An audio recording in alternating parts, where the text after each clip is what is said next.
کتونکو پرون هم د ویر هاوس په مخ کې ما تاسو ته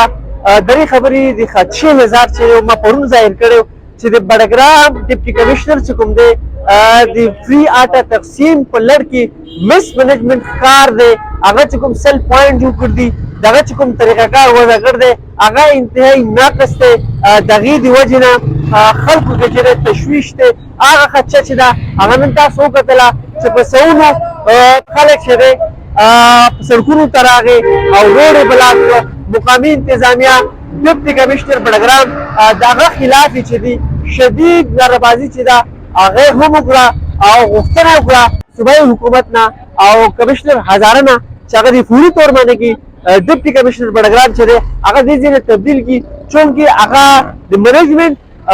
په دې حوالې سره دغه منیجمنت چې دی هغه مکمل طور باندې کې کلیر دی نه پوهېږي او داسې قسم له انتظامات هغه کړي دي چې هغې کې صرف خلک چې دی غریب عوام چې دی هغه ذلیله کېږي په لاینونو کې ولاړي سهار نه ماښامه پورې او ماښام چې دی بغیر د وروڼه هغه ځي دغه وجه باندې کې د بډګرام د غریب عوام جنازه چې ده د مس منیجمنट په وجه باندې کې هغه ورځې چې ده وخت کې لیکېږي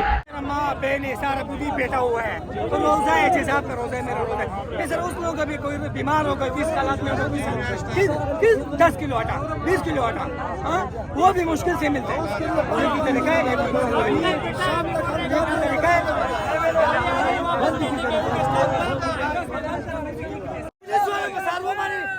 के हुक्म चलेगी बजू माने चलेगी बचा बचाने वाला माने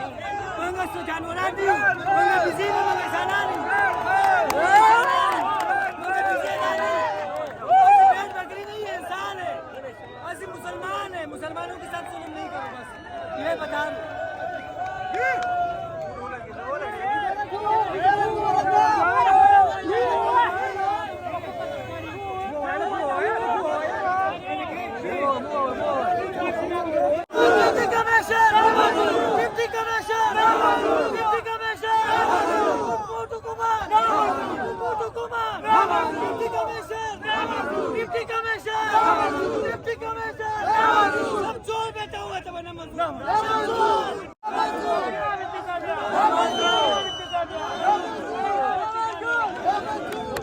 डिस्ट्रिक्ट बडग्राम एसी साहब पखपल रागले او خبره دودا کوي چې بالکل چې څنګه تاسو غواړئ هغه سي دغه سره به کوو دې ځنه به سیستم من ختمو هر ویلج کې به ملاويږي داسې ده اوس تاسو به مهرباني دا وکړئ نن نه خو ټیم ختم دی 2 بجو نه خروستو نه کنه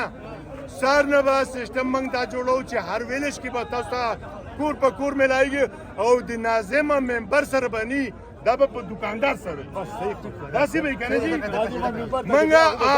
نه د ناظم نه د ممبر د کی سکارشته دا به صرف یو کلی په ساته کې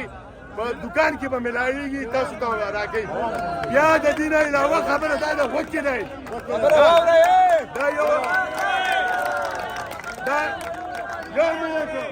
دا یو خبره ټول وره غور سره